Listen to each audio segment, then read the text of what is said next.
Assalamualaikum warahmatullahi ta'ala wabarakatuh. Perkenalkan, nama saya Desi Puspitasari, mahasiswi semester 4 Fakultas Hukum Sekolah Tinggi Ilmu Hukum Zainul Hasan Keraksaan Probolinggo. Pertama-tama saya ucapkan terima kasih kepada Bapak Muhammad Hendra MPDI selaku dosen pengampu mata kuliah Aswaja di STIH Zainul Hasan. Baiklah, untuk mempersingkat waktu, saya akan membahas tentang biografi hidup 4 mazhab. Nah, siapa saja 4 mazhab itu? Untuk info lebih lanjutnya, marilah kita cermati pembahasan berikut.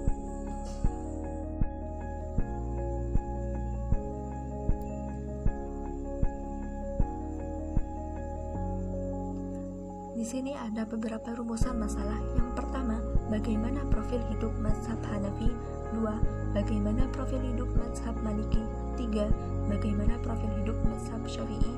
4. Bagaimana profil hidup mazhab Hambali? Pertama, profil mazhab Hanafi. Pendiri mazhab Hanafi ialah Nu'man bin Sabit bin Zawta, seorang keturunan bangsa Ajam dari Persia. Beliau dilahirkan pada tahun 80 Hijriah atau 699 Masehi dan beliau wafat tahun 150 Hijriah. Beliau pun kemudian lebih dikenal dengan sebutan Abu Hanifah An-Nu'man. Yang tak luput, beliau adalah seorang mujtahid yang ahli ibadah. Ia hidup dengan melakukan usaha berdagang dalam rangka menghidupi keluarganya. Meskipun ia berdagang, ia hidup sebagai kehidupan sufi dengan zuhud, wara, dan taat ibadah. Dari samping itu, selain menjalankan usaha dagangnya, ia juga hidup dengan ibadah yang intensif siang dan malam. Dasar-dasar istinbat mazhab Imam Abu Hanifah dalam menetapkan hukum Islam berdasar pada pertama, Al-Quran merupakan sumber pokok hukum Islam sampai akhir zaman. Yang kedua, hadis yang merupakan penjelas daripada Al-Quran yang masih bersifat global. Yang ketiga, aqwalus syahabah atau ucapan para sahabat yang diyakininya sebagai petunjuk dan pembawa ajaran Rasulullah setelah wafat. Terus ada qiyas, beliau akan menggunakan qiyas apabila tidak ditemukan dalam nas Al-Quran, hadis maupun aqwalus syahabah. Terus ada istihsan yang merupakan kelanjutan dari qiyas, menggunakan ar-ra'yu atau akal lebih menonjol di sini. Istihsan menurut bahasa adalah menganggap lebih baik. Jadi menurut ulama usul fiqh, istihsan adalah meninggalkan ketentuan qiyas yang jelas ilatnya untuk mengamalkan qiyas yang bersifat samar. Dan yang terakhir ada urf atau kebiasaan. Beliau mengambil yang sudah diyakini dengan yang dipercayai dan lari dalam kebutuhan serta memperhatikan muamalah manusia dan apa yang mendatangkan kesalahan bagi mereka. Jadi beliau dalam menetapkan segala urusan ataupun segala hukum, bila tidak ditemukan dalam Al-Quran, sunnah, ijma atau qiyas, beliau akan menggunakan istihsan. Bila tidak diketemukan lagi, maka beliau akan menggunakan urf manusia. Selain itu, dasar-dasar ilmu hukum tersebut terdapat pula beberapa pendirian terhadap taklid, yaitu sebagai seorang ulama, beliau tidak membenarkan seseorang bertaklid buta tanpa mengetahui dasar atau dalil yang digunakan. Kedua, ada profil mazhab Maliki. Abu Abdullah Malik bin Anas bin Malik bin Umar al-Ashbani lahir di Madinah pada tahun 93 Hijriah atau 714 Masehi. Rumah leluhurnya itu di Yaman, namun kakeknya menetap di Madinah setelah memeluk Islam. Jadi, Maliki ini lahir dalam keluarga berada dan dia menetap di Madinah yang merupakan kota para sahabat. Selanjutnya, ciri khas Imam Malik ialah beliau selalu memegang hadis Nabi ataupun kitab-kitab dan lain sebagainya, serta dalam menetapkan hukum ataupun berfatwa, beliau selalu dalam keadaan suci. Sumber hukum Imam Malik dalam menetapkan hukum Islam berpegang pada pertama, Al-Quran, 2, Sunnah, 3, Ijma' al-Madinah. Ijma' al-Madinah adalah pendapat-pendapat ahli hukum di Madinah. Terus ada fatwa sahabat, dan kelima, kabar ahad dan qiyas.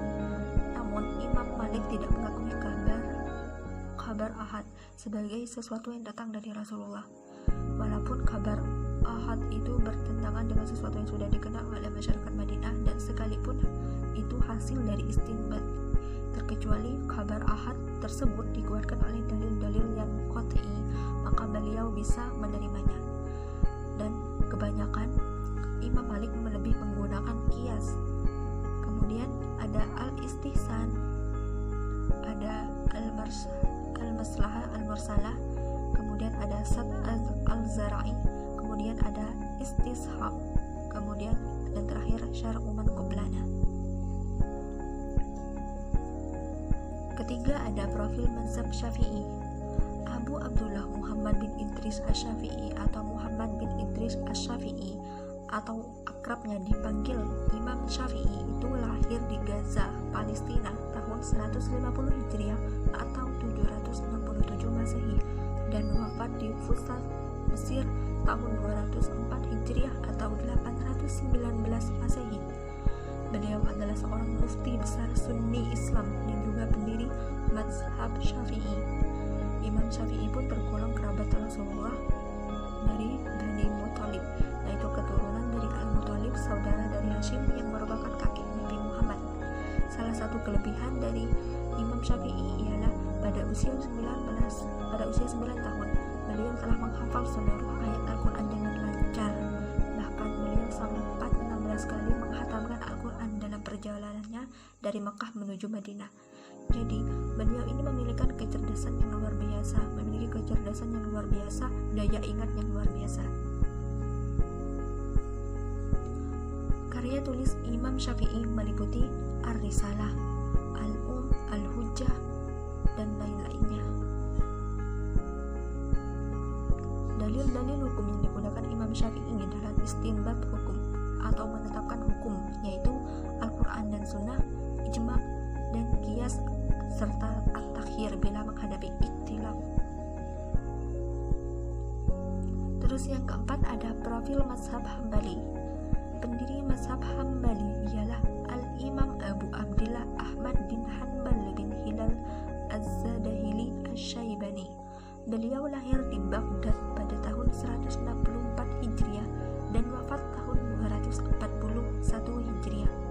Ahmad bin Hanbal adalah seorang imam yang banyak berkunjung ke berbagai negara untuk mencari ilmu pengetahuan, antara lain Syria, Hijaz, Yaman, Kufah, dan Basra.